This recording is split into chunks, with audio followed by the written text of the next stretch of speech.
guys, we're going to be looking at some photosynthesis today. So we finally got to some of the really big, cool stuff that we're going to look at. Photosynthesis. How do plants make their energy? Remember, plants are autotrophs, so they don't eat things except for, of course, the Venus flytrap, but that's an exception to the rule. It still performs photosynthesis, so we need to take a look at that and get a good understanding of how this process works, because it's really important, not just for plants, but for our lives as well. Remember, all the energy created comes from plants.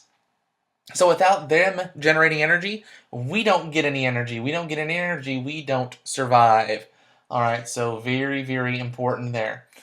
Today we're going to be able to give the formula for photosynthesis. You really need to make sure you memorize this. I'm not a big fan of doing the whole memorization game, but something that's really important for you to do is to know the formula for photosynthesis. Additionally, you're going to be able to tell me a little bit about the organelles and materials that are involved with photosynthesis. So, what goes in, what comes out, how did the process work, and then understand the steps of the process. There's a couple of steps that are involved here, and it can get a bit complicated. So make sure you follow along with me really closely. If you got to watch it again, be more than happy to watch it again. I'm here with you step by step, so if you have any questions, make sure you let me know. All right, let's move on. I just wanted a little bit of dramatic pause there. So, real quick, I want to give you a brief introduction to what's called ATP. That's what our goal is to always make some ATP, because ATP is the energy for the cell. Now, in photosynthesis, we won't make a whole lot of it, but when we get to cellular respiration, that's our primary goal. The ATP is short for adenosine triphosphate, and it's the energy for the cell. It is where the cell is able to get its energy from. So our whole goal at the end of all of the stuff that we're going to talk about is to make ATP. When energy is stored, a phosphate is added to ADP to make ATP. So we're making a chemical bond. We are taking ADP, adenosine diphosphate, and adding a phosphate group to it. You can see in the picture on the left, when we add the phosphate to it, we make energy. All right, we're making that ATP. So when we use that energy, when we utilize it, we break that phosphate off. We break that phosphate apart, and that leaves us with ADP. But because we broke that chemical bond, we release that energy. All right, and that energy is used for cellular work or for other chemical synthesis. So energy from sunlight or food allows us to make ATP.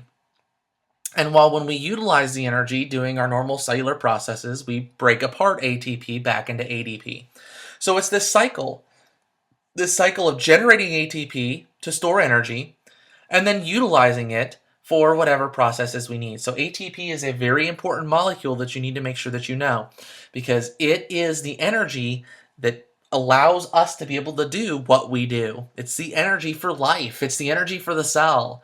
Be excited. Overview of photosynthesis.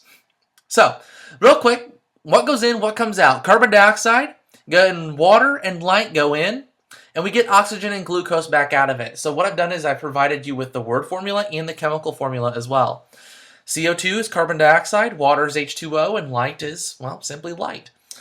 What we get out of it is a molecule of glucose. Glucose is sugar. It's glucose. We eat glucose, all right? It's just that the plants have to be able to make it. So plants perform this process in order to make the glucose, in order to perform respiration. We'll get to that a little bit later on. But keep in mind, a couple things you need to make sure you kind of remember here. You got to think about easy ways to remember this. And the best way I can think of is to really think about what plants need to survive, right? You know plants take in carbon dioxide and give off oxygen, right? You probably know that right now. What are two things that plants need to survive? They need light and water. So there's your reactants right there. It's carbon dioxide, water, and light. They make glucose and oxygen. So there's your steps there. There's your formula for photosynthesis. But how does this all happen? Two different steps. There's light reactions, and there are what are called dark reactions. All right. Light reactions obviously involve light. So during this whole process, we've got our carbon dioxide, we got our water, and chloroplasts absorb the light. All right. Chloroplasts contain two compartments inside of it. So what we're looking at here in this picture is the inside of a chloroplast, and there's what's called a thylakoid. And that's just kind of a membrane inside the chloroplast that absorbs the light. So even further inside the chloroplast, the thylakoids absorb the light. Anything that's not part of the thylakoid is called the stroma. Okay, so we've got thylakoids, which absorb the light, and the stroma, which is the part of the chloroplast that does not absorb the light. Both of them will play an important role when we go through and look at how do all these reactions take place. Light reactions. Light. When light, I know this picture is really complicated, guys, but there's only a couple of things that you need to make sure you know.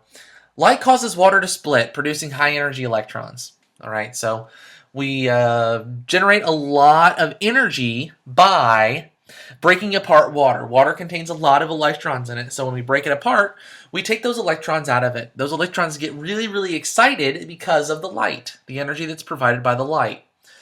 The electrons transport across the thylakoid membrane, so they go from inside the thylakoid to outside the thylakoid, and that produces a few ATP. That's all for light reactions.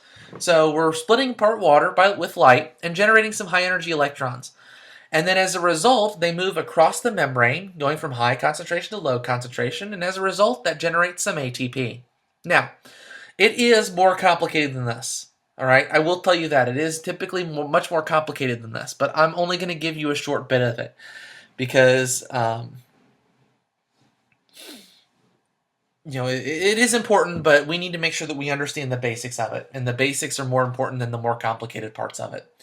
So the thylakoid membrane has a really high surface area. It's like the matrix inside the mitochondria. It's very folded. It's got a really high surface area, and that allows the thylakoid's membrane to do this efficiently. The higher the surface area inside the chloroplast, the more places for this to happen. So the more places for this to happen, the more ATP we make. All right. So the light reactions, the whole purpose of the light reactions is just to generate ATP. It's to generate some energy that we're going to use in the dark reactions. The dark reactions occur in the stroma, so we're no longer inside the thylakoid, but we're outside into the stroma. And the energy in the ATP breaks down carbon dioxide into components that make up simple sugars like glucose. So we take ATP and we break up down carbon dioxide into its individual components, and then it gets rebuilt as simple sugar molecules. All right, like I said, it is more complicated than this, but this is the basics of it, and that's what I really want you to understand. We take ATP, which is the energy, we utilize that energy to break apart CO2, and we break it into components that make up simple sugars like glucose. So it's pretty simple and straightforward. We got the light reaction, which makes the ATP. That ATP is then used in the dark reaction to make glucose. So if you look over here in the overview, light goes in, all right, along with carbon dioxide and water, and we're generating some ATP. That's really all we're doing. We're breaking apart that water in the light reactions, and we're generating ATP. That ATP then goes to the dark reactions, also known as the Calvin cycle.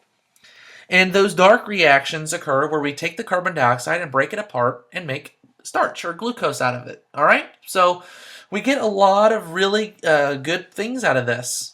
The light helps us generate the glucose. The light, the carbon dioxide, and the water generate glucose. And then oxygen is a byproduct that the plant cannot use, so it's released back into the environment. And that's why we get the oxygen from the trees.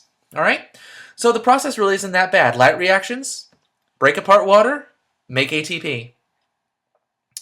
Dark reactions, take the ATP, break apart carbon dioxide, and make glucose out of it. Those are really the only key things that you need to make sure that you know, along with the formula, what goes on inside the organelles, and understanding the step-by-step process. So hopefully you guys understand a little bit about the details of photosynthesis. We'll go into some more details in it later on, and we'll go from there, guys. If you have any questions, let me know. We'll talk to you later.